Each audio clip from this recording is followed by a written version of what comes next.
What's the cost of living in Fremont, California?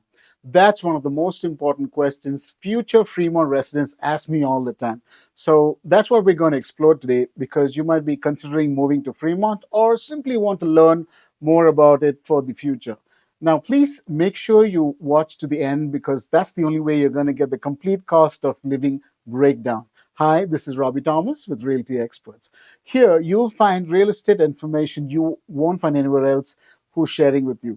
Okay, so let's dig in. We'll start by taking a look at each cost by category. Then I'll give you a quick summary with my view of how much it ultimately costs to live here and what quality of life you can expect based on your budget.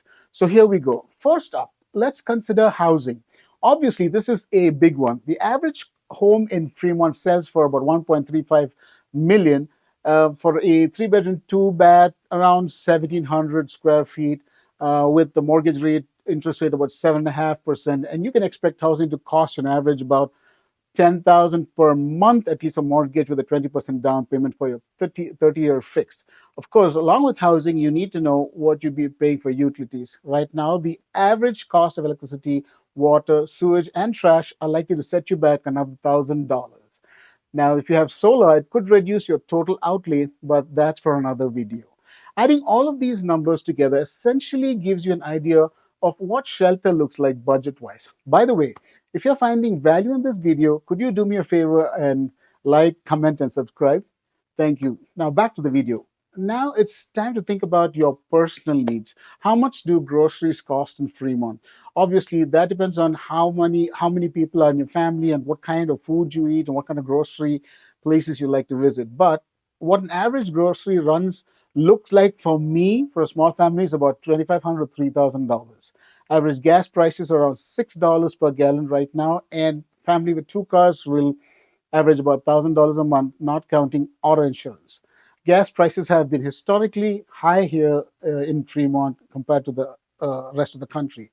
We also offer train service called BART to San Francisco uh, and AC Transfer's local commute, which you can buy year-long passes. Hopefully, you won't have any emergencies because if you have insurance, that's fantastic. But if you want to get private insurance, it'll set you back about $1,400 a month for a family plan, depending on which kind of insurance company you want to go with. Now, if the company covers it, well, it's free. Fremont has hospitals like Washington and Kaiser Permanente close by. They're close to the city center, and Fremont has about 5 zip codes in total and a population of close to 230,000. And it also is home to Tesla. So now, if you're moving to the beautiful city of Fremont, you're definitely going to want to try out a few restaurants. There are more than a few you can pick from, suiting any palate that you may want. The average prices at most of the date night restaurants around here run about $50 per head. And if you prefer going out every weekend at least once, factor another $500 to the budget. Finally, let's consider the average cost to rent in Fremont if you don't want to own. So if you have a home and you want to start out with a single family rental, if you don't have a home and you want to rental at single family, you can expect to pay about 3,500 to 4,500 per month for rental for a three-bed, two-bed for around 1,700 square feet.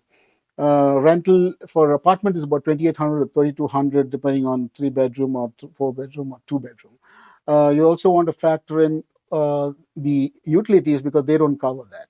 Now, the cost of living in Fremont will vary considerably if you're based on specific family-based situation. However, I can safely say that the overall cost of living is high, as that it's about 14,000 to 16,000 a month.